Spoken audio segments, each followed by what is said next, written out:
Hello and welcome back to the Uncut City tent. We are here in Viles Dothrak. We are going to where cell phones happen. It's very festive here. It is. Despite all the killing and the nude orgies, there is also lots of joyous cell phone ringing. Anyway, 7 Gods, 7 Hells, Episode 7. Yes, Episode 7, you win or you die. And here we go in 3, 2, now. Ned Stark has finally discovered that Joffrey is not actually a Baratheon. He's of Lannister through and through, made by twincest. He decides that it's going to be a really smart idea to go and talk to Cersei Lannister about it, which, come on, Ned, you're just stupid. Why would you do that? Jon Snow is at the wall, and he finally is going to take his vows as a member of the Night's Watch. But right before he takes his vows, his uncle, who is also a member of the Night's Watch, his horse shows up without his uncle, and so he's all sad and freaked out about that. Also, when he does go to take his vows, he takes Ghost with him out to the Godswood tree, and Ghost all of a sudden shows up with a frozen hand. Just, frozen hand, because that's what dogs do, apparently, is go eat frozen hands. We go over to Valis Dothrak with Daenerys Targaryen and Khal Drogo, where she's going to go to the marketplace, and it's all going to be fun and dandy and everything, and then all of a sudden we discover that Robert has sent somebody over there to poison her. If it wasn't for Jorah Mormont, who is king of the friend zone, she probably would have died, but instead he brings it all the way back to Khal Drogo, who has a really sexy speech in a made-up language of Dothraki, and he vows to give his son the 7 kingdoms. Yes. Episode 7 in a nutshell. Pretty much. Also, there's some very interesting scene that happens in this episode with one of our favorite baddies, Mr. Littlefinger. I believe this is going to all be on you, my dear. So this is absolutely wonderful. Aside from the seriousness of this episode, there is an attempt on Dany's life, etc. And Khal Drogo finally says, I will give you an iron chair, even though initially he's like, throne. Why the hell would I need that? He's like, I just need a horse. All of that aside, there's this wonderful comical scene, or I think it's absolutely hilarious. Even though if you turn off the background noise and just listen to the speech, it's pretty cool. It's pretty grand. Anyway, sorry, continue. So Roz, the ginger whore from Winterfell, has made her way south because she's like, you know what? FTS, this stuff going on in the north, I'm going to go south and I'm going to do all these army men and get me some coin, essentially. So she goes, and who else would she work for but Littlefinger? So she goes, and while Littlefinger is essentially teaching her how to be a southern whore versus a noisy, obnoxious northern whore. Apparently there's a difference. Well, there is. Who sounds like that? She sounds like she's getting slaughtered. And you're from the north, right? And you're from the south? Exactly. Yeah. So am I the one that fakes that I can't speak the common tongue? Yeah. Ooh, what a cunning linguist this one is. So in any case. Sorry, Mom. So while he's teaching her essentially how to fuck like a southern lady, which is hilarious. It's literally 2 chicks going at it with him just going, no, that's not how you do it. So here's the thing, while he's literally talking about his love for Catelyn Stark, he's professing his love.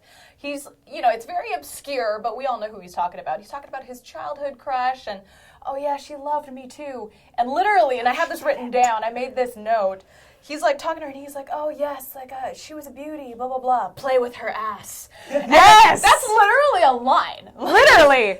So all this is going on. There's a chick going down on another chick and he's talking about how much he loves Cat while telling this chick to go down on another chick and play with her ass. And I just thought that was fantastic. There's another really great line, I think, in that scenario where she says, oh, she must be a great beauty. And he goes, no, impeccable bloodline, though.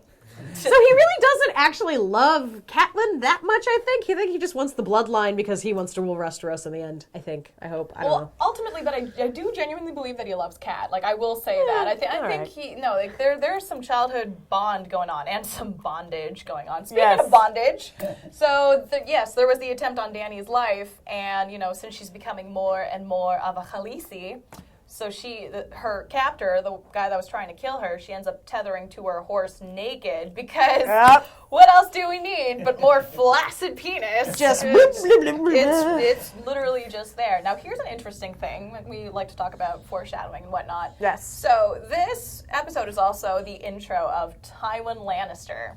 Charles Dance in all your glory. Opening of the scene, and he is gutting a deer, a stag. Yeah. He's literally gutting a stag, which is the House Baratheon's sigil. So foreshadowing, anyone? Symbolism. Yeah, some symbolism because Robert was hurt when he was out on his little hunt, and he is now dying. And so, you have the Lannister lion cutting open the stag. And also, I just found it very interesting that Charles Dance actually went to a butcher and learned how to do that. And that was not a prop, it was an actual deer that he was actually gutting during the scene. That's just gross. I wonder if he had that much character prep when he did Alien 3. Or the Ali G show when he danced in some red hot shorts. If you That's haven't right. seen that, look it up. Like, it's hilarious. Educate yourself. Seriously. Educate.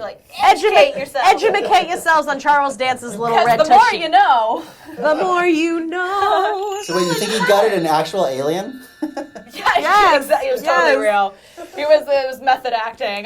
There was literally a xenomorph there. Yes, a xenomorph. And this is also the episode where we get the great line. In the Game of Thrones, you either win or you die. Foreshadowing. Yeah, and it doesn't end very well because it ends with Ned kind of being captured by everyone because Littlefinger deceives him. He's like, I told you not to trust me. So Which is the wisest thing that's ever said on the show. Yeah. Don't trust Littlefinger. Seriously, everyone has said it. I mean, Varys has said it. Other people have said it. Even Littlefinger himself says it. You shouldn't trust me. I did warn you not to trust And me. Ned's like, what's the honorable thing? I think I'm going to trust you. Whatever. Honor gets in the way on the Game of Thrones. But anyway, thank you guys so much, and we will see you for episode 8. Ravioli pizza! Think this costume's crazy? The show is even crazier. Watch the Game of Thrones Recap Uncut series. Subscribe below. We'll be posting an episode every day up until the premiere. I'm Quentin. I'll be wearing this skirt with no underwear. And we'll be having fun.